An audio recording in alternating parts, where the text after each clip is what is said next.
ఒక విద్యార్థి బుక్ నుంచి ఎప్పుడైతే సైడ్ అయ్యాడో, లేక చదువు నుంచి ఎప్పుడైతే తన మైండ్ మారిందో ఫెయిల్యూర్.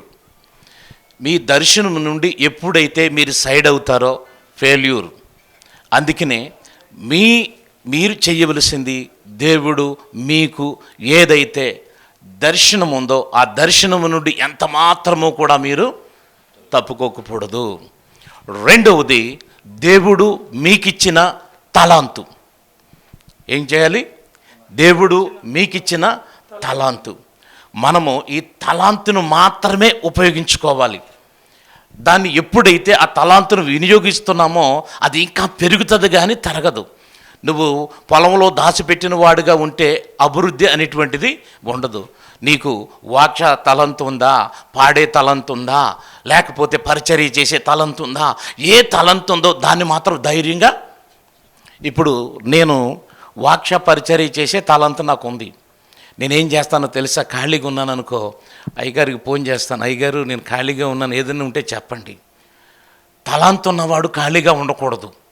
ఎందుకంటే నువ్వు ఖాళీగా ఉన్నావు అంటే పనివాడు ఏం చేయాలి? పనిని వెతుక్కోవాలి. అలాగే మనం కూడా ప్రభు పరిచర్యలో ఉన్నటువంటి మనం ఏం చేయాలి? ఖాళీగా ఉన్నప్పుడు ఎవరైనా నన్ను పిలుస్తారేమో, మా ఇంటికి వచ్చి పిలుస్తారేమో అని ఎంత మాత్రం కూడా అనుకోకూడదు. పనివాడు ఏం చేయాలి? ఒక మేస్త్రి ఉన్నాడంటే, అయ్యా నేను ఖాళీగా ఉన్నాను, పక్క మేస్త్రిని అడుగుతాడు. ఒక స్టాఫీ మేస్త్రి కదా, ఒక ఏ పనివాడైనా సరే ఇంకొక పనివాడిని అడుగుతాడు. ఎందుకు అడుగుతాడంటే, నేను ఖాళీగా ఉన్నాను, ఏదైనా పని ఉంటే. మనం కూడా సిగ్గుపడకూడదు. ప్రభు పరిచర్య చేయటానికి ఇలా నువ్వు చేసినప్పుడు దేవుడు నీ జీవితంలో అభివృద్ధి పొందిస్తాడు. మనందరికీ తెలిసినటువంటి గొప్ప ఆజ్ఞ ఏంటో తెలుసా? మూడోది ధైర్యం. ఏం కావాలి? ఒకటి, దర్శనాన్ని విడిచిపెట్టకూడదు. అంటే సర్వసాధారణంగా ఫెయిల్యూర్లో ఇంకొకటి విషయం చెప్తాను చూడండి. మన ఎదురుగా ఉన్న సంఘం, మనతో పాటు ఉన్నటువంటి సంఘం ఎన్నో రకాలుగా అభివృద్ధి చెందుతుంది. అప్పుడు ఆ అభివృద్ధిని వాళ్ళలా నువ్వు చేయొద్దు, వాళ్ళు చేసే జిమ్మికులు నువ్వు చేయొద్దు. దేవుడు నీకు ఇచ్చిన తలాంతుని బలంగా ఉపయోగించుకుంటే ఎదుటి వారికంటే కూడా నువ్వు అభివృద్ధి చెందగలవు. కాబట్టి ఎదుటివారు ఏ విధంగానైనా చేయొచ్చు, కానీ పోటీతత్వం, దేవుని సేవలో ఎట్టి పరిస్థితుల్లో పోటీతత్వం అనేదే ఉండకూడదు. నీవే. నేను వ్యక్తిగతంగా 94వ సంవత్సరంలో, అయ్యగారు మీకు గుర్తుందో లేదో తెలీదు, 94వ సంవత్సరంలో రేనాడ్ ఆ బాంకే అని జింకానా గ్రౌండ్లోకి వచ్చాడు. అప్పుడు వచ్చినప్పుడు నేను దాంట్లో వాలంటరీగా ఉన్నాను. దగ్గరగా 5 లక్షల పైగా వచ్చారు జనం. అప్పుడు నేను మంచి యంగ్. అయితే అక్కడ ఉన్నటువంటి ఆ పబ్లిక్ని చూసి ఆ వాక్యం, 5 రోజులు వాక్యం విని నేను ప్రార్థన చేయటం ప్రారంభించాను. ఏమనో తెలుసా? నేను రేనాడ్ బాంకేలాగా అయిపోవాలి, ఆయన ప్రసంగాలాగా చేయాలని. 6 నెలలు అయింది, సంవత్సరంన్నర అయింది, ఎట్టి జవాబు లేదు. చివరికి ఒక రోజు 7 రోజులు ఉపవాసం చేశాను. ప్రభువా నన్ను అలా మార్చని. పరిశుద్ధాత్ముడు ఒకరోజు మాట్లాడాడు, రేనాడ్ బాంకీగా నిన్ను మారిస్తే ఆయన్ని నేనేం చేయాలి?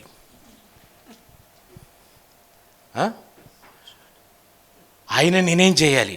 ఆయనకిచ్చిన పరిచర్య ఆయనకిచ్చాను. నీకిచ్చిన పరిచర్య ఎవరు చేయలేరు. దేవుడు మాట్లాడాడు, నాకు ఇచ్చిన పరిచర్య ఎవరు చేయలేరంట, ఆయనకిచ్చిన పరిచర్య ఇంకొకరు చేయలేరంట. అలాగే నీకిచ్చిన పరిచర్య ఇంకెవరు చేయలేరు. నువ్వు మాత్రమే చేయగలవు. అందుకే ఆ తలంతు ఇచ్చాడు, ఆ దర్శనం ఇచ్చాడు. అది మాత్రమే నువ్వు కొనసాగిస్తే నువ్వు ఎంత దూరమైనా.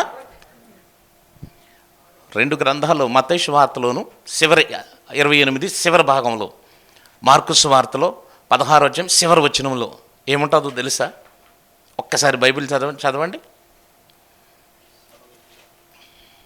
మత్తయి సువార్త చదవండి 28:20. మనకు ఎందుకు ధైర్యంగా ఉండాలో ఇక్కడ నేను చెప్తాను అన్నమాట. 20 వచనం. నేను మీకు ఏ సంగతులను ఆజ్ఞాపించుతునో వాటినన్నిటినీ గైకొనవలెనని వారికి బోధించుడి. ఇదిగో నేను యుగ సమాప్తి వరకు సదాకాలము మీతో కూడా ఉన్నానని వారితో చెప్పాను. ఆమేన్. ఎవరితో ఉన్నాడు? నువ్వు బైబిల్ పట్టుకుని బోధించడానికి వెళ్తాను, మీతో ఉన్నాడు. భయం ఎందుకు? నువ్వు ఎప్పుడైతే నాతో ఉన్నాడు అని ఆయన వాగ్దానం చేసిన దేవుడు నమ్మదగిన వాడు, ఆయన నమ్మకమైన వాడు. ఎప్పుడు ఉంటానన్నాడు ఆయన? యుగ సమాప్తి వరకు, సదాకాలం. ఇందుకే ధైర్యం. ఎందుకు మనకు ధైర్యం అంటే, నాతో ఉన్న దేవుడు ఆకాశ మహాకాశములను పట్టజాలని గొప్ప దేవుడు నాతో ఉన్నాడు. ఈ ధైర్యంతో ముందుకెళ్ళు. ఈ 3 విషయాలు జ్ఞాపకం చేసుకోండి. ఏంటి? నెంబర్ 1 దర్శనం, తప్పిపోకూడదు.